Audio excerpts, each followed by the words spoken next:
اسرائیل اور فلسطین کے درمیان حالیہ جنگ پھیلتی جا رہی ہے۔ پچھلے ہفتے کو حماس کی طرف سے راکٹوں سے مقبوضہ غزہ پر حملہ کیا گیا، پھر ہزاروں کی تعداد میں پیرا گلائیڈر سمندری راستے سے غزہ میں داخل ہوئے اور نہ صرف مقبوضہ غزہ کو آزاد کرا لیا بلکہ اسرائیل کے بہت سے لڑاکا جہازوں اور ہیلی کاپٹروں کو بھی نشانہ بنایا، جس کے جواب میں اسرائیل نے میزائلوں سے فلسطین پر حملہ کر دیا اور بچوں اور عورتوں اور معصوم لوگوں کو نشانہ بنایا۔ پاکستان کے نامور صحافی حامد میر نے دعویٰ کیا ہے کہ اسرائیل غزہ میں سفید فاسفورس کا استعمال کر رہا ہے۔ ناظرین، سفید فاسفورس سے معصوم انسان جل کر راکھ ہو جاتے ہیں اور بچے نابینا ہو جاتے ہیں اور ہمیشہ کے لیے معذور ہو جاتے ہیں۔ ناظرین، یہ سب دیکھتے ہوئے عالمی دنیا جن میں روس، سعودی عرب، یورپی یونین اور پاکستان شامل ہیں، جنگ بندی کا مطالبہ کر رہے ہیں اور اقوام متحدہ میں روس نے ایک قرارداد پیش کر دی ہے جس میں مطالبہ کیا گیا ہے کہ انسانی بنیادوں پر جنگ کو رکوایا جائے۔ اقوام متحدہ نے بھی 24 گھنٹوں میں غزہ چھوڑنے کی اسرائیلی دھمکی کو مسترد کر دیا ہے۔ یہ یاد رہے کہ اسرائیلی فوج نے غزہ پر پمفلٹ گرائے تھے کہ اپنے گھر فوری چھوڑ دو اور غزہ کے جنوب میں چلے جاؤ، لیکن ایسے لگتا ہے کہ اسرائیل کبھی بھی اپنی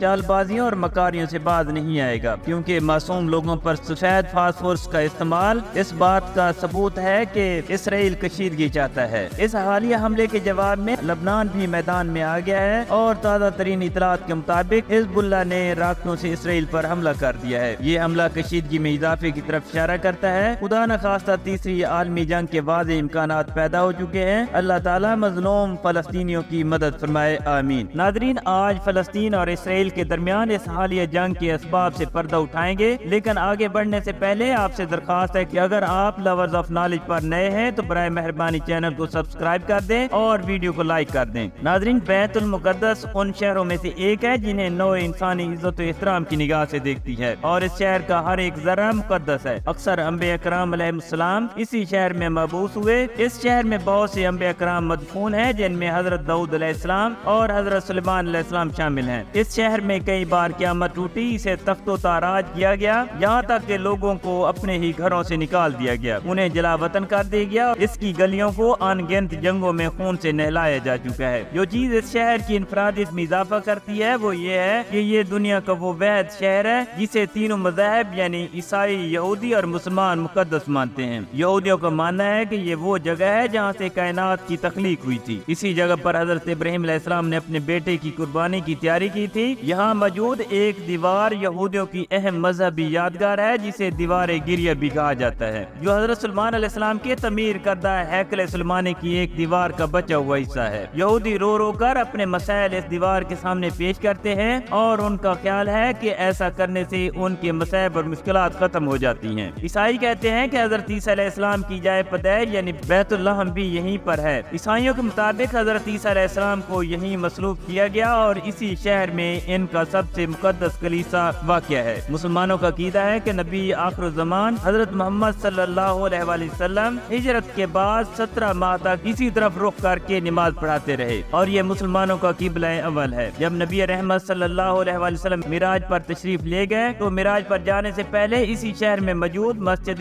اقصی میں آپ صلی اللہ علیہ وسلم نے تمام انبیاء کرام علیہ السلام کی امامت فرمائی۔ یہی وجہ ہے کہ مسلمان اور عیسائی 1000 سال سے اس شہر پر قبضے کے لیے آپس میں لڑ رہے ہیں اور یہ لڑائی آج تک جاری ہے۔ ناظرین، 1000 سال قبل مسیح میں حضرت داؤد علیہ السلام نے یہ شہر فتح کر کے اسے اپنی سلطنت کا دارالحکومت بنایا تھا۔ انہوں نے 33 سال تک اس شہر پر حکومت کی تھی۔ حضرت داؤد علیہ السلام کے وفات کے بعد ان کے بیٹے حضرت سلیمان علیہ السلام نے بیت المقدس میں ایک محل تعمیر کروایا جسے ہیکل سلیمانی کہا جاتا ہے۔ ہیکل سلیمانی میں تابوت سکینہ رکھا گیا ہے۔ ناظرین، تابوت سکینہ دراصل ایک صندوق ہے۔ اس صندوق میں حضرت موسیٰ علیہ السلام کا عصا مبارک، ان کے جوتے، حضرت ہارون علیہ السلام کا امامت شریف، حضرت سلیمان علیہ السلام کی انگوٹھی، تورات کی تختیوں کے چند ٹکڑے، کچھ من و سلوہ اور انبیاء کرام علیہ السلام کی دیگر نشانیاں موجود ہیں۔ حضرت سلیمان علیہ السلام کے وفات کے بعد ان کے بیٹے کو تخت پر بیٹھے 5 سال ہی ہوئے تھے کہ مصر کے بادشاہ بخت نصر، جسے دنیا شداد کے نام سے جانتی ہے، اس نے بیت المقدس کی طرف پیش قدمی کی اور شہر میں داخل ہو گیا۔ وہ ہیکل سلیمانی اور عبادت کی تمام قیمتی اشیاء